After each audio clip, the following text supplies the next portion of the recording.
in some countries, sport is like the national pastime. That's But in true. the Philippines, some might say that pageantry is the pastime. That's true. You know what? In the Philippines, we have pageants all over the places. Yes, we have pageants in the barangay, in school, national, local. That's why we really love Miss Universe. It's like it's giving pride and putting the Philippines back on the pedestal. That's why there's an added pressure as a candidate coming from a pageant loving country. But it's a good pressure. I always look up to our former Miss Universe Philippines. They really did well in the competition.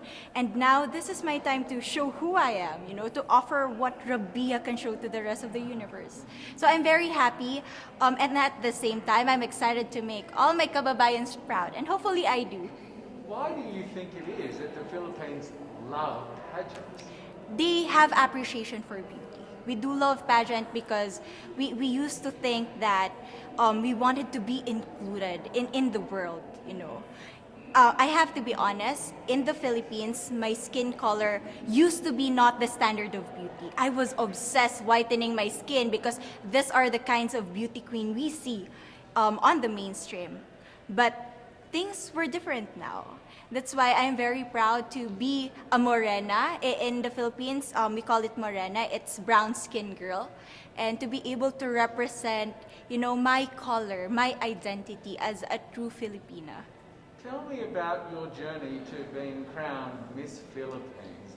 In a world that, in a country I should say, that loves pageants. That must have been a very intense process. Tell me about, your journey to being Miss Philippines. Well, my journey was crazy. You know what?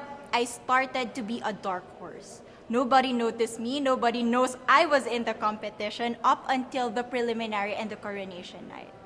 And when I won, I received different comments. Of course, there were people who didn't expect me to do well, who think that I cheated. That's why I need to redeem myself in Miss Universe. I really need to do well in this competition. And the thing is, I love pressure. I love criticism. I get better every day with that. You tell me I cannot do that, I turn to you and I'm gonna say that no, I can do it for myself. Good for you. So how does it feel then to be on the global stage? How do you feel to be here in this moment, right now? It's crazy, but I'm overwhelmed with the support, not just from the Filipino community, but also from Thailand, Latin countries who do appreciate me as a candidate, as a person. It motivates me that I am beautiful. I can offer so much in this world, and when somebody believes in you, it gives you that extra energy to really do well and perform well. Do you have a sense with the girls, all of the girls competing, you're competing, but is there a sense of camaraderie with all of the girls? Is there a real spirit to, sort of motivate each other to do better? You know what? I have a different idea about Miss Universe. I thought it's gonna be very competitive, in a healthy way, well, of course. But now I can see every girl helping each other, from fixing those hairs, from trying to zip up those outfits. It speaks of the closeness and the kind of camaraderie that we want to have. The goal of Miss Universe is not just to crown one girl, but also to build a genuine and long-lasting friendships among us. Would you say within the Miss Universe world, the contestants, is there a sisterhood? Are you sisters? There is sisterhood. I can say I was able to talk to different representatives from different backgrounds, different cultures. And despite our differences, there's so much to be highlighted in what binds us together. And that is because we want to empower women. We want to have our advocacies. We want to speak for the things that we love. And that's a celebration of women and the beauty that we have.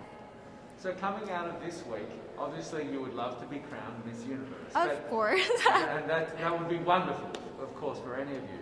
But what else will you take out of this week? What do you think you'll feel at the end of this week, regardless of the result? How will you be a different person? It's the growth and the development that I was able to have during preparing for this journey. I will be honest, there was a moment that I lost my identity. because I was put under pressure. I was in that position in which I feel like I'm not good enough. I'm not a good representative of my country, but I was able to bounce back stronger. And if I was able to do that for Miss Universe, I will be able to do that in life. That is my greatest takeaway from Miss Universe. Okay, so the Philippines have huge amount of fans. Yes. I want you to give us a little bit of a message to the fans here and at home. But send a message. What would you say to all the fans in the Philippines? To all my fans from the Philippines and from all over the world, maraming salamat po. Thank you so much for loving me and for believing in me. It means a lot to somebody who is so naive in this industry, who has no idea how to become a beauty queen on the first day of my journey. But because of your love and support, I was able to be the woman that I am today. And regardless of the result, I may or I may not win the crown, but one thing is for sure, I'm gonna make you all proud.